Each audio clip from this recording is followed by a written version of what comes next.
After completing 2 PBPs myself and interviewing more than 40 riders on this channel with a combined total of 200 completions, I've concluded that there are 6 secrets to PBP success.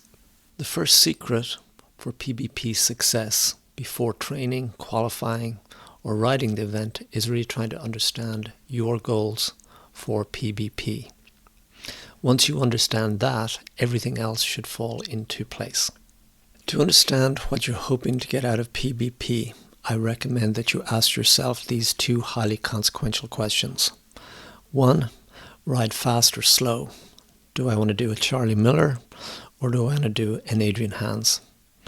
Secondly, do I want to ride alone or am I intending to ride with others? Once you answer these questions, everything else should fall into place. Secret number 2, every ride is a training ride. Prior to PBP, you should view every ride as a training ride. PBP is full of unknowns. Your job during the training period before PBP is to mitigate those unknowns, whether it's bike setup, nutrition, sleeping, etc. You really need to get into the mindset of asking yourself before you set out on any ride, what can I learn from this ride that will help me during PBP? Far too many people get to the start line of PBP with an attitude of just winging it, but really there's no excuse.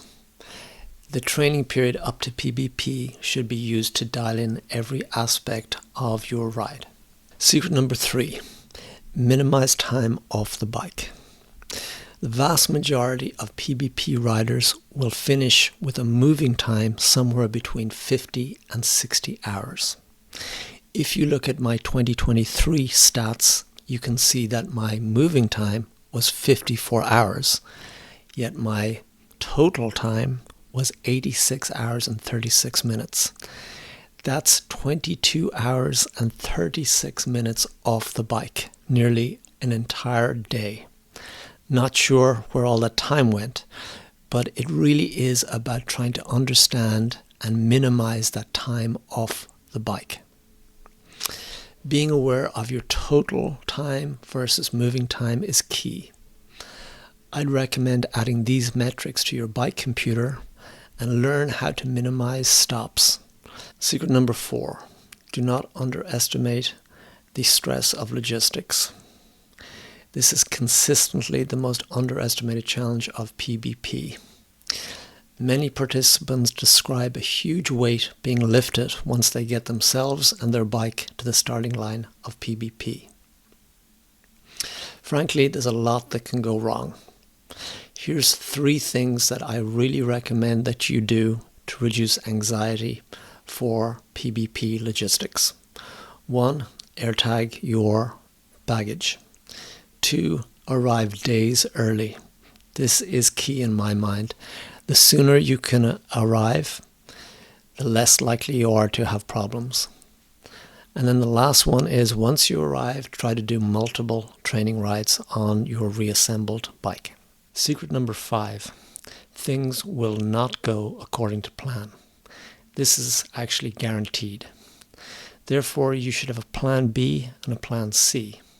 Whether it's a mechanical or a dark moment, it's how you respond to these setbacks that will determine your success in PBP.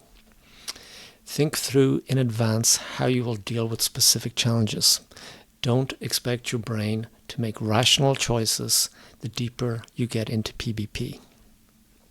Too many people end up DNFing PBP because they make a rash decision rather than relying on their contingency plans. The final secret, secret 6, is strive for Type 1 fun.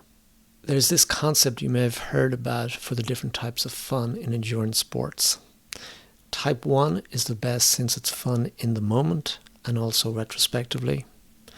Type 2, which is kind of the default type of fun you do in endurance sports, is maybe not so much fun in the moment, but retrospectively it's fun. Type 3 really doesn't sound like fun at all. It's not fun in the moment and it's not fun retrospectively. So what I'm saying is your attitude should be to strive for fun in the moment and fun retrospectively. Here's 4 ways I would recommend you do that. 1, have the attitude of just staying in the moment. Don't do things like counting miles. Say to yourself, I have 1,000 kilometers remaining. It just won't help you stay in the moment. Secondly, hang out with the locals. PBP is such a uniquely special event. It's really about the people and the culture. So the more you can interact with the people, the easier it will be to get to Type 1 fun. Thirdly, bring pins of your local randonneur club and hand them out as you go along. It's the best thing in the world, I guarantee you. And then finally, dark moments will pass. You always have to remember that. Maybe you're having Type 3 fun, but just rest, eat, and you can get back to Type 1 fun. Good luck. Also, if anyone would like to share their PBP story, please contact me. Thanks again.